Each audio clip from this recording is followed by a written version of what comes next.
Did you catch Michael Zuber's interview of the Real Bricks guy? I think this was just yesterday. Yeah, just one day ago. I really love the fact that there's somebody in the mainstream real estate investing space that's talking about fractional real estate. I don't know if you guys remember, he actually let me go and talk about it a little bit on his channel several months ago. Um, Real Bricks is a company I've done a couple of videos on, but because there's some new attention, on this platform, I figured I would take a look at another property of theirs today. They do have some new deals. Oh, what's up, YouTube? It's Joe Catapaglia, sitting on the couch, making some money, investing in fractional real estate online, as usual. Almost forgot to do the intro. You guys can tell I haven't put out a whole lot of videos lately. Still been very much under the weather, but trying to get back to it. And this was one I just couldn't resist doing because I've seen them do several interviews, and every time I do, they always say at least one thing that really bothers me. So if you go back and watch that video, one of the things that he says is that they're buying properties that are 8 caps, and if we look at our expected dividend rates on the properties on here, one thing that I like is that they've actually dropped them down to a more realistic number. If you watched my first video, they were saying everything was like 9.2%, which was really basically what their gross rent, gross rents relative to purchase price was getting you to. I'm going to do some math on one of these today, though. I think these are still, I still don't understand how they're getting to these numbers. One thing to keep in mind, these are registered securities. I'm not, I'm not giving you advice about the value of that security, about whether or not you should buy this. I'm just talking about the real estate deal here, right? I'm looking at the property itself, trying to understand the cash flow, just like we do for all the other fractional sites, right? One of the things they talked about in that interview is Zuber likes that they're SEC, registered SEC securities. I think that's a good thing. If a company's able to do that and actually provide good returns, I would be all for it. So far, we haven't seen that in the fractional real estate space. Real Bricks is what I'd normally refer to as one of the Arrived Homes clones.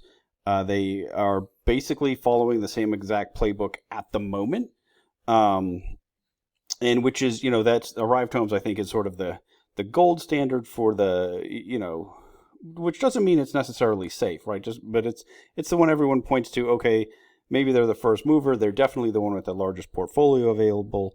But as far as, for fractionalizing these interests using, an SEC registered security versus a lot of the other companies are doing something else, right? If you look at how Mogul or Lofty or Saul's Lot are complying with, it's not that they're not, trying to not comply with SEC laws. They're trying to operate within a safe harbor that allows them to not have to register their securities, right? That's about as much as I'm going to say about that. I'm not an attorney anymore. I never was your attorney, so none of this is legal advice, anything like that. I might as well just take the time to say it now because I always do. You want to do your own due diligence on all these platforms and on the properties themselves. I do include links in the description to this video to all the places where I'm currently investing in fractional real estate online. You'll probably hear me mention Mogul a few times in this video because that's who I compare everyone to. That who in my mind is doing the best job in this space at the moment. But just because I like them doesn't mean that you should. You really need to dig into each one of these on your own. Each company has different risk profiles. Every property does as well. And just because something works for me doesn't necessarily mean it's going to work for you. And I could be completely wrong, right? I could buy all the ones that I've invested in might not be the right ones. So all that being said, a couple of things so that I didn't, first, that he says they're buying at 8 caps. First of all, that just doesn't exist on new construction anywhere that I think that you'd want to buy a property today in the U.S. anyway. It's kind of laughable to hear that. It has been, I've interacted a little bit with, not with the person who was interviewed in that video, but one of their marketing people. I think that they have, I don't think that they don't have good intentions. I think that they don't necessarily, I don't necessarily think they're really real estate investors, right? I think that there might be just some confusion in terms, right? Like if you look at their gross rents relative to their purchase prices, which is what their math was originally on the site, I think you get closer to what they're looking at. I really don't know where that 8% came from though, because I mean, if you even look at the properties that are available on their platform right now, and I can't seem to get it to scroll over, but oh, there we go. Nothing is over 6.5%, I don't think, as far as a dividend. And like I said, when I first found this website, I came across it. Everything was saying like 9.2. I actually made a video, and one of the people from there reached out and said, "Hey, we appreciate you pointing that out. We're going to fix it." It's a relatively new company, so I think that some of these are just honest mistakes. They're not necessarily that they're trying to tell you the deal is something that it isn't. Because obviously when you get to their website, okay, I can see that these are not 8 caps. Why would he say that? I have no idea, right? The other thing they always talk about in a lot of interviews, they talk about their secondary market as if it already exists. And he did just say they built it, but it's, didn't say you can already trade on it. And when something's sold out, you can. And unless they don't have any sold out properties yet, which I think these early ones are already funded. But as far as I can tell, their secondary market doesn't actually exist yet. I think that's really important because, Lofty is the one that I talk about trading on quite a bit. Lots of warnings need to go into that, right? You shouldn't just be jumping on there and doing that without really understanding what that platform's doing. But other than Lofty, the only other one that has a secondary market is no, that's not true. Arc7 does. They just never have deals that I like. Arrived just recently. I mean, they've been operating for years and just recently put out their secondary market. So, where almost a year ago when or at least 6 months ago when I first saw Real Bricks, they were already talking that they had this secondary market. But as far as I can tell, it doesn't. You can't actually trade anything on it yet. So, I did sign up for the little thing that says, okay, if you click on this, you'll be notified. I understand that's something that marketing people often do, right? Like you're excited about this product. You want to get, tell people about it. But I wish it was more clear that this is something we have planned for the future. We're not actually doing it yet. I actually really respect Mogul for doing a good job of that, right? From the first time I saw their site, they made it clear they weren't going to have their secondary market up and running for a long time. They're still planning on doing it next year. I think this is not a space that you should be over-promising and under-delivering, right? You should be as much transparency and honesty and upfront, being upfront that you can, I think is important because this whole industry, people on the outside look at it as, it's just a bunch of grifters. And I don't think Real Bricks fits into that category. I don't think they have particularly good deals, at least not the way that I look at deals. But let's jump into that, right? So this is a property. It's let's see. It's a 4-bedroom, 3-bath home. It's new construction. It hasn't yet been built.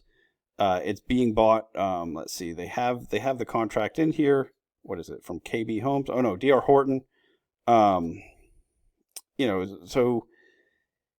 Reputable builder. They do get they are getting the 1-year warranty and the 10-year third party warranty. If you look through the warranties, they mentioned you can read the whole contract, and obviously if you're going to invest in this, I'd recommend that you do read the whole contract.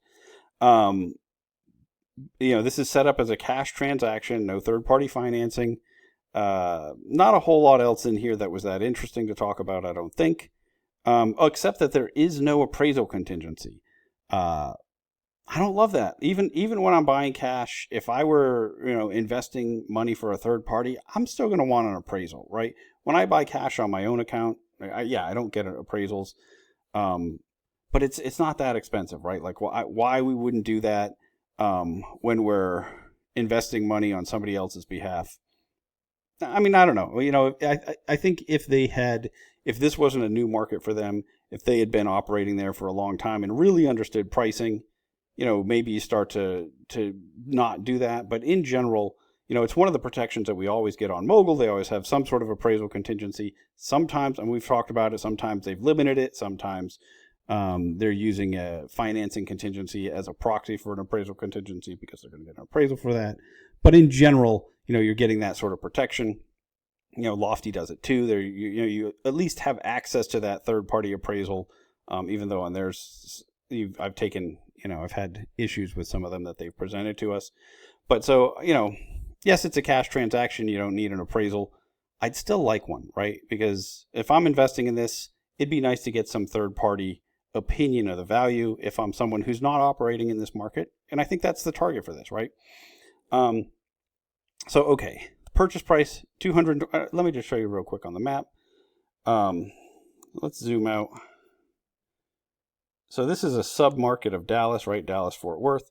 One of the things, it looks like it's kind of annoying to get to, right? Like it's probably nice being near the water, but I think there's a reason that these spots down here at the bottom of this little peninsula are some of the last ones to be developed along here, right? Because it's the furthest in, not super convenient from a driving to work in Dallas type of, standpoint. But D.R. Horton does have they've got several projects going on in here. I think they have like 3 or 4 just in here. And then if you spread out, they've got quite a few more. I'm not going to do a full due diligence video on this property because I think, me just digging into some of this stuff and doing the math is going to be long enough. And honestly, I don't know that I have it in me to do a 40 or 50-minute video like I'm normally doing. So I just want to show you that. I did try to find a comparable property on D.R. Horton's website. I couldn't find one. Let me go back to here. Let me close this one. So it's 4 bedrooms, 3 bathrooms, 1,800 square feet. I think they're just, so if you look at D.R. Horton's floor plans, they don't have a 1,800 square foot one, and they don't even have any that are actually just round numbers like that, right? So this is one thing that I've noticed on a lot of these platforms is that they're really just giving you like not fully accurate numbers on a lot of this stuff. I mean, some of the sites are much worse than others. I mean, you've watched my videos. I pointed out some really big discrepancies, but I think that we're probably talking about, let's see, I couldn't even find a one that I thought, okay, it's definitely this one. I think this is a possibility, right? It looks a little bit different, but it's just like the mirror image. So I think it could be this one, right? 4 bedroom, 2.5 bath, 2-car garage, 2-story, 1,720 square feet. That's, I think, the closest one. You have some that are in the 1,800s, but most of them had been 3 bedroom, 2 bath. So, and then some of the other 4s are 2,000 square feet. I don't think it matters exactly. I'd like to know, are we getting a decent discount on this? I know it kind of looks like it. Like if you look at that property, okay, 263 is what they listed at. Because I work with builders, on a pretty regular basis, I have a lot of clients that invest in new construction. I know that the numbers that you see on their website, you're almost always getting a better deal than what's presented, especially if you're paying cash, right? Because a lot of times what builders are doing today is they're providing a ton of incentives. They're providing closing costs. They're buying points on the back end. It doesn't show up on your settlement statement, but it's their lender is basically eating like an 8% cost to give you a real low mortgage. Lennar's doing that more than anyone that I've seen, but almost all the builders are doing something like that. So on the surface, you might think, oh, 263 versus 229, I'm actually getting a deal here. I don't really believe that we're getting a significant discount. I've dealt with a lot of builders trying to get volume discounts, and I've found that until you're trying to talk about like 20 homes or something in a region, it's really hard to get much more movement. Now we get discounts on almost every new construction home that we buy when you compare that price to like their advertised price, but they have usually internally, and D.R. Horton's not one I've worked with a ton, but most of them seem to operate pretty similarly, where if you're an agent, they'll basically you can say, hey, can you give me all your deals this week? And they'll give you basically their bottom line numbers if you have a cash buyer, and you can always try to negotiate a little bit more. But all that to say, 230 on a 260, this doesn't seem like, oh, they're getting you an amazing deal, an amazing discount. So I just wanted to make sure that was clear. That's one thing.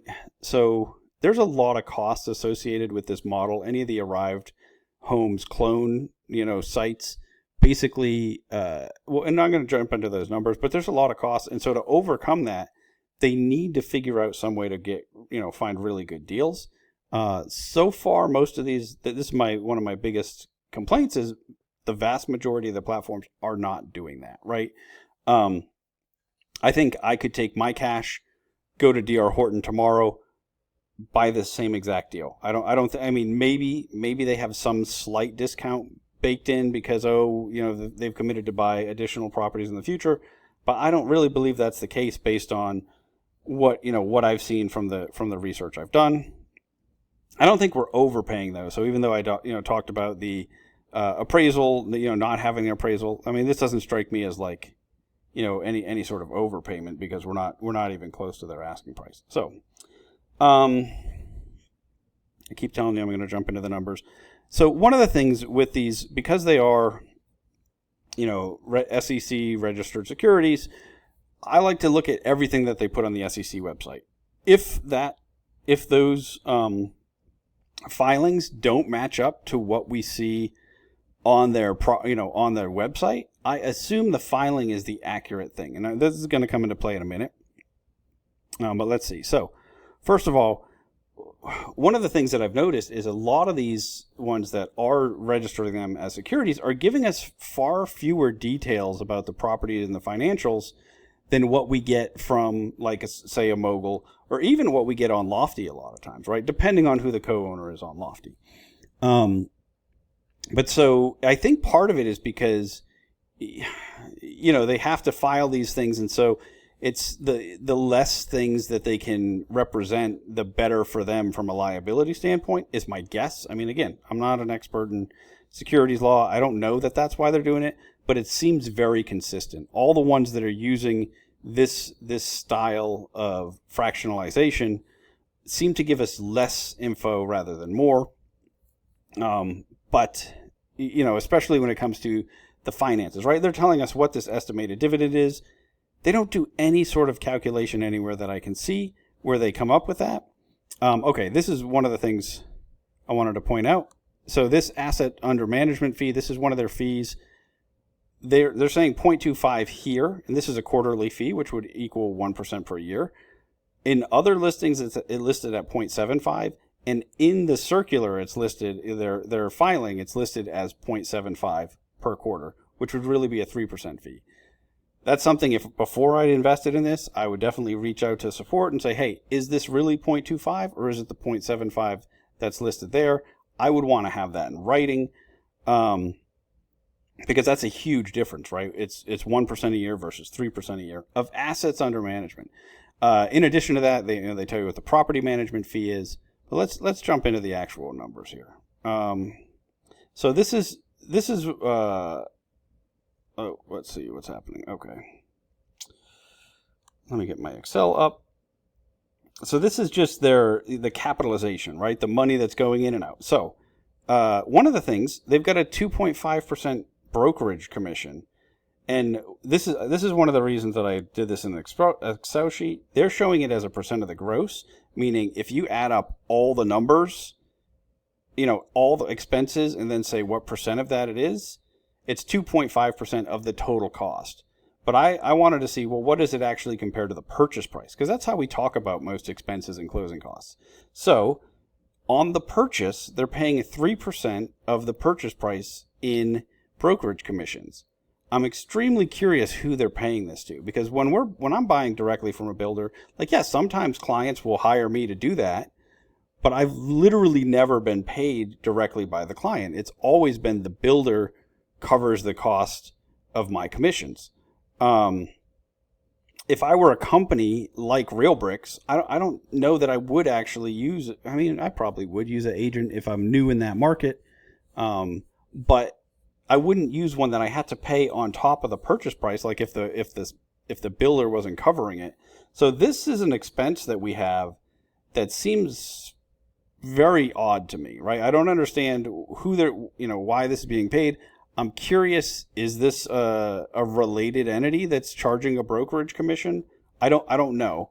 I didn't see anything in it in the contract. Obviously, I could have missed it. I went through all this stuff pretty quickly. But for us as the buyers to be paying this commission on a purchase, I mean, I'm just not happy with that. I want that to be zero. I want the seller to pay that.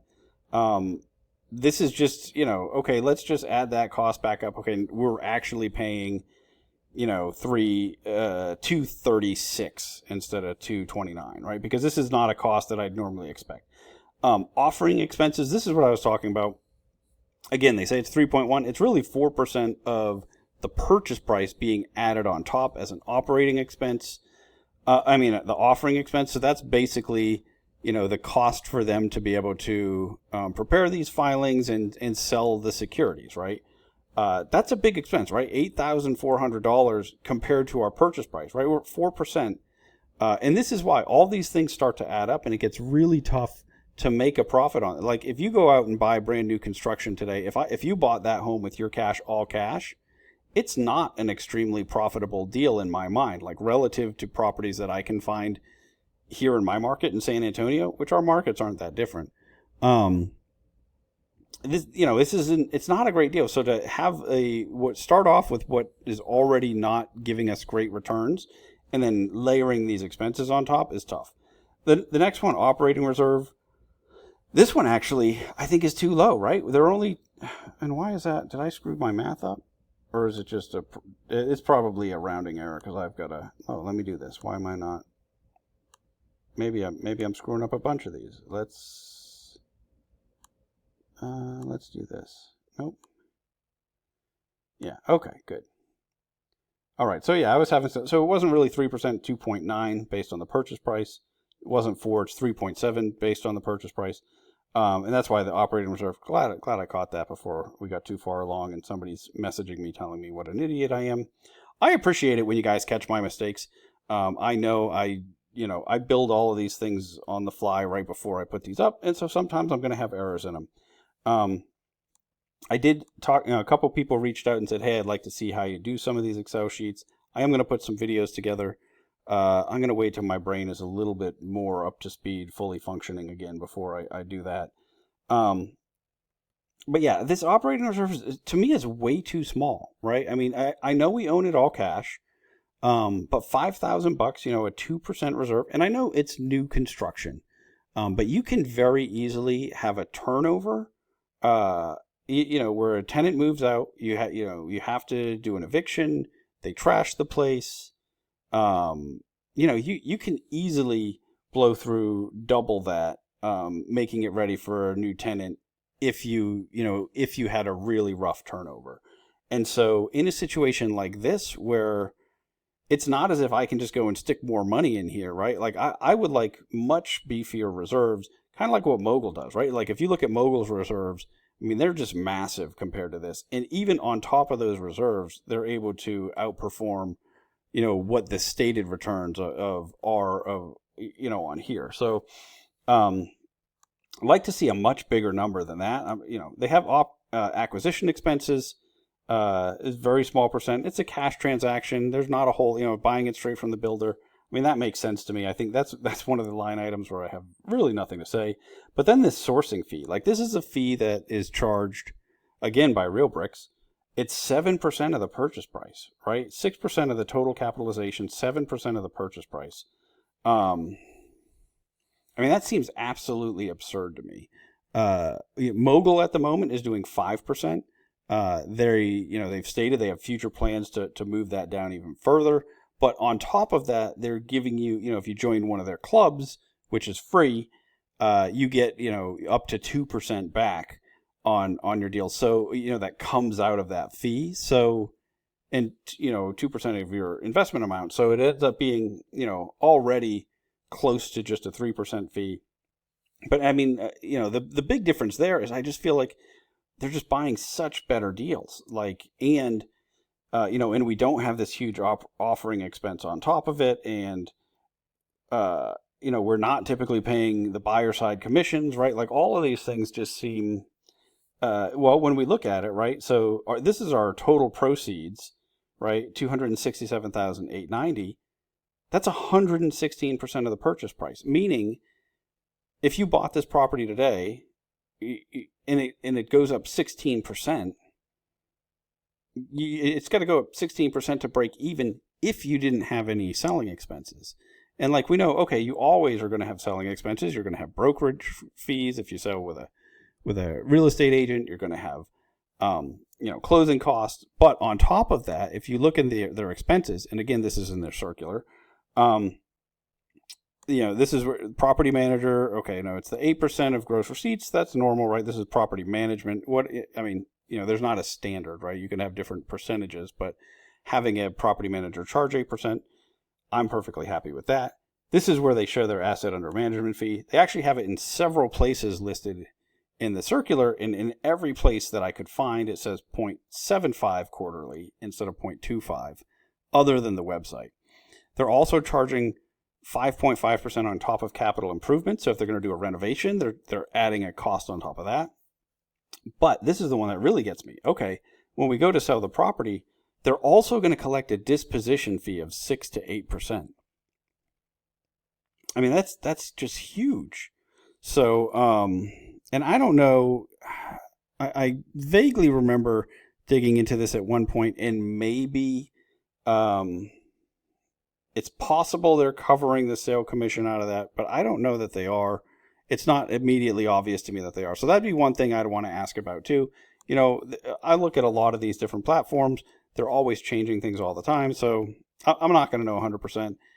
Obviously, based on what I'm telling you so far, this is not a deal that I'm, interested in. So I haven't done as much digging as I'd like to, but I just wanted to point out some things. And so, yeah, even if they're covering the commission, I don't like that they're, charging, obviously this is set up to charge more than just a sales commission. So all those together makes it really hard to just go buy any old new construction home, which seems to be what they're doing, right? Like there doesn't seem to be something special about that property. There's not a good story about why they're getting some deep discount, and it doesn't appear to me that they are. And so then, okay, so now we've got 16% in fees versus, if I'm buying something all cash and I was buying it for myself, I'm going to have, it's going to be 1 to 2% at the most is going to be my costs on that purchase. Not, so we have like 14% of basically superfluous expenses that, or extra expenses in order to get to this model. And then on top of that, a big fee to sell. So you have to just have massive appreciation to ever sell this thing for a profit. Like, I mean, that seems tough for me, especially it's unlevered, right? So we're not getting levered appreciation. And so, yeah, I mean, that seems really tough. But then the other thing I wanted to dig into is their math on this dividend, right? And so on here, okay, this property, they're saying it's only a 5.5% dividend. But if you look at it, what they're saying is it's calculated by, let's see, it's distributed quarterly. Its percentage is calculated by dividing the total anticipated dividend amount by the initial purchase price. So, and they're very particular about this, right? When they talk about the purchase price versus the total property cost. So you're getting a 5% return on this, right, is what they say they expect. So 5% of that is $12,649. Well, if you compare that to actually the total capitalization, because this is the amount that we're investing, right? We're investing based on the total. So even if you're getting paid out 5.5% of the purchase price, you're only getting a dividend that's 4.72% of the total investment. So that's one thing, just from reading their own definitions, that appears to be the case, right? So I don't think you're actually, you're not getting an 8 cap. I don't know why he mentioned that. It doesn't seem like you're even getting the 5.5, right? It seems like, okay, if their number is right, 5.5% of this, you're only going to get to 4.2% or 4.72%. But then I wanted to really dig into this. Okay, let me see if I underwrite this, just put some very, this is, again, like I always do, right? It's guerrilla math. There's definitely things I didn't add your expenses that you normally have as far as like accounting or legal, some of the smaller ones. I'm doing just very, very gross math here. So, okay, start with the gross rent. I just assume that the number that they put in is correct. Is that going to be the case? I don't know. Normally when I'm going to do these, if this looked attractive, I do the same thing that we always do and try to figure out, does this rent make sense, right? So if you're going to invest in this, definitely want to dig into that. I'm putting in a 5% vacancy and collection loss. They say it's going to take 3 months to lease it up.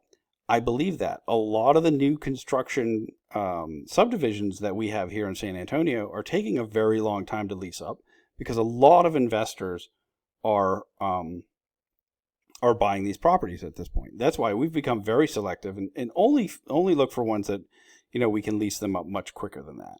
But, they said 90 days. I don't know if they're actually trying to, include this period before the construction's done. Estimated time to secure a lease. Time required to sign the first tenant varies depending on several factors.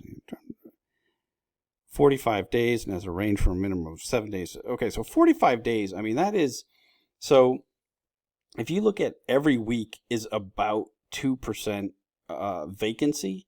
So if you have, 6.5 weeks, we're talking about 13% vacancy, right? But so I just wanted to give them the benefit of the doubt. The very smallest vacancy collection loss that I'll ever use is 5%. I think it's much more healthy to pick a bigger number, especially when they say, oh, it's taking, a long time to secure leases here. But anyway, I'm using 5% because I want to just show you, like, if I'm very generous, I still can't get to their 5.5% number. So, okay, 5% there, looking at my net rent. And then I'm using this is 8%. I should have left that in there. I just stuck it in this. You can see, I'm using, times 0.8, because that's their stated management fee. Repairs and maintenance, again, I'm using 5%. People will argue for a smaller number, because it's brand new construction, because you have, and I'm going to go back and delete some of this stuff and see how if that works, right? Because you have some warranties, but in my experience, you still end up having to turn over, new paint, new touch-ups, all these little things that don't have anything to do with the builder doing something wrong, but it's just normal wear and tear in the property. And so I always want to have some repair and maintenance number. Maybe you could argue it could be smaller. We'll go back and look at that. I use 2% for property tax. It's always tough. This one might be me overestimating a little. It's always tough with new construction to know what it's actually going to be assessed at. The tax rate in that area looks like it's actually combined maybe 1.96. I just rounded it to make this easy. Maybe you could do a little bit better here, but I certainly wouldn't want to count on it, right? And so, which is what I'm trying to do when I'm looking, I'm underwriting a property, trying to figure out what's my yield going to be. I don't want to be having these overly aggressive low numbers. Insurance for a property this size, brand new, I use $250. Obviously, I'm not in the Dallas market, so maybe it's a little bit different there. I can't imagine it's going to be less than we would pay here. And maybe you could get, this to 200 again. There's some room there. Okay. And then I threw in their asset under management fee. And at first we're going to look at it as a 3% asset under management fee. That brings our total expenses to $1,561 a month. Our net rent was only $1,948. And so our NOI here, like if we look at this return, and then I'm just screwing stuff up here. I'm just comparing it to the total investment, right? I'm not comparing it to our purchase price because that doesn't make any sense, because our purchase of these securities is going to be based on the total cost, right? Oops, let me just get rid of that. And so our total return, or, what I would expect this to make is 1.73% yield, right? I can't figure out how they get to the 5. And so I wanted to go back and say, okay, well, what if we say there's 0 vacancy collection loss? Well, that still just gets us up to 2%. And then say, okay, 0 returns and maintenance. Again, I think an absurd thing to assume. But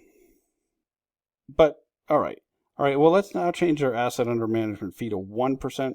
Okay, now we're getting close, right? Now we're getting to 4.61. That's close to the 4.72.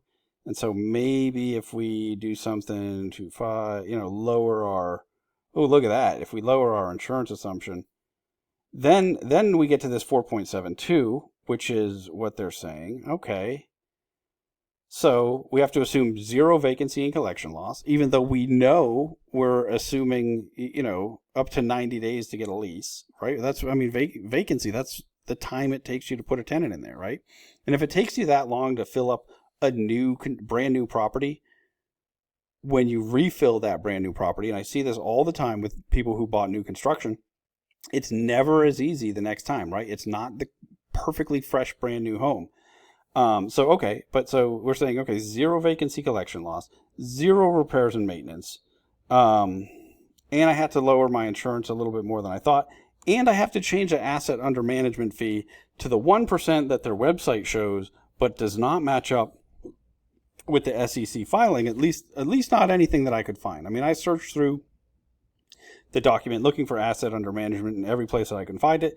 And every place it was 0.75% per quarter, which is really 3%. But it's really funny that you can get to almost their exact number by doing those things that I talked about. So I don't know, like that's very scary underwriting to me. If you look at a lot of the, if you look at Arrived Homes, if you look at ARC7, if you look at a lot of them that are doing, a similar model where they're just going out and buying properties that there's nothing special about that property. Like it's a property and, they don't seem to be trying particularly hard to get a good deal. And so all of them, most of them have put out these estimated dividends that have been higher than what they're actually end up paying in the long run. Some of them have gone the other way, but very few, right? If you, at least based on the ones that I've looked at. And I think it's because what they're doing when they're saying, okay, this is our estimated dividend, is they're just looking at like, okay, if this operates perfectly, right? They're not underwriting, and Lofty does the same thing, right? They're not underwriting a vacancy collection loss. They're not looking at repairs and maintenance or other expenses. They're, and it's just, I don't know. I don't understand how you can do that when you are, you're taking somebody else's money to invest in. And I mean, this is playing way, I would never like present numbers or help, if I were helping a client and they came to me and they were like, yeah, this is my assumptions for this property. I'd be like, whoa, what are we going to do for vacancy collection loss? Where are we going to, what are we assuming for repairs and maintenance? I mean, let's not even talk about, we don't even have any CapEx, like no CapEx reserve that we're starting to accumulate. Yes, they had 2% up front. And yes, it's a brand new home. But over time, I mean, like within 7 years, you're going to need a new water heater probably. 12 years, there's a lot of things that you start to replace relatively quickly. Appliances these days don't last nearly as long as they used to. Like all these things, you can't, assuming zero for R&M and for CapEx, even on a brand new home makes no sense whatsoever. Even when you have, especially if you just have a small reserve, right? Like, we have a $5,000 reserve on a $230,000 home. It just doesn't make a ton of sense to me. So I don't really mean to be too negative, because I would like, I'm very interested in the fractional real estate space. I want to see all these companies succeed, but I think until they start to have like really like be more diligent in picking good deals. At the moment, a lot of them are selling properties, and selling shares because it's new. It's kind of the only game in town. People don't know about the other options. But I don't think that's going to be sustainable. I think eventually you have to actually have good deals on your platform. And I just, in my mind, as a real estate investor, this is not a deal I would want to buy. With a caveat that if I'm missing something in my numbers, I really need them to tell the story on here, right? Like, that's why I would like them to give me a pro forma, right? I mean, it's one of the reasons that I like Mogul so much. When I look at their analysis tab on for their properties, like they give me numbers that look like what I expect to see or as a real estate investor. They don't, it's not, here's your dividend you're going to get, and that's it. So that's really all I wanted to say about that. I guess I feel like this came off way too ranty. It's more that I just drank 3 Mountain Dews before I did this because, other than that, I've been sleeping all day, every day lately. And just wanted to come out, talk about this because I think it's timely, right? I love that Zuber's talking to these people. I think there's a whole bunch that's going to go on in this space. Actually, when I talked to the marketing guy at Real Bricks, I mean, he seems super bright. It seems like they have a lot of interesting plans, and I think if they go in, I think they could go in the right direction and do that. At the moment, they don't have anything on their platform that I'm excited about. Because every time I've done the math on one of their estimated dividends, I just have come up short. Like, I can't figure out, like, you just have to assume everything is perfect. No vacancy, no repairs and maintenance, and then, all right, then we're going to get a dividend. Well, that's not how I would expect. I'd like to operate in a way that, like, we've got some surplus that they're actually adding to that reserve regularly, because when it comes time to sell it, we're probably going to need to do a little bit more than touch-ups if that's 10 years down the road, right? I would like us to have a hefty reserve so that we can put all new flooring in, maybe repaint cabinet, do all sorts of stuff that you would normally want to do. Especially because, when you're selling this on the back end, you better hope to get top dollar, because we paid an extra 16% up front, and we're paying a hefty fee to sell it as well. So, and I know I think that you still could do okay with this, right? If they're choosing markets with great appreciation, which arguably maybe they are, but I don't want that to be the driving force for my investment. And so when I look at that, and I look at the assumptions that go into this 4.72%, which, gets you back out to their 5.5% of the purchase price. For me, that's just not exciting, right? I've been getting over, and I've only been investing on Mogul for about a year, or a little less than a year, but I've been getting about double that from a cash flow perspective. Now, yes, different risk profile, right? They're not SEC registered securities. They're using the investment club safe harbor that they're operating in, and they're using a different business model. It's not a long-term rental. They're usually either short-term rentals or pad splits. So, there's a different risk profile. But I think, the actual deal itself, I had to do some mental gymnastics to come up with this 4.72, where they're actually have been paying me just under 10% cash on cash returns on the portfolio I have with them. So, not Real Bricks, Mogul has, right? So that's who I've become. That's who I've been comparing everybody to, because I think that it's the only group that has has people who really strike me as true real estate investors, who get the numbers and are trying to put out deals that are similar to what I'd be out there trying to buy today if I'm trying to either for myself buying properties, or when I'm helping clients, right? That's what I come to expect. Anyway, I'm curious what you thought about this platform, if it's the first time you've seen it, or if there's anybody that's actually invested in this one, or, on here, and are doing better than I think that you should be doing based on, the numbers that I've calculated. I'd love to hear about that. One thing that I'd like to know is if we have, I wonder if, this was their very first one. Now, obviously, it looks much different than their other properties. This was a condo, I think. Yeah, completely different, like, look and feel, and even ownership structure, right? Condo versus single family home. But I'm curious if this one has actually performed, if that's out there. So if anybody invested in this one and has been getting, and again, this is all of these, when I first looked at this, had a different number. So 6%, it seems achievable, but have these people really been getting this? Super curious to hear. Anyway, that's it for me for today. Until next time, I'm just going to keep making mistakes so that you don't have to.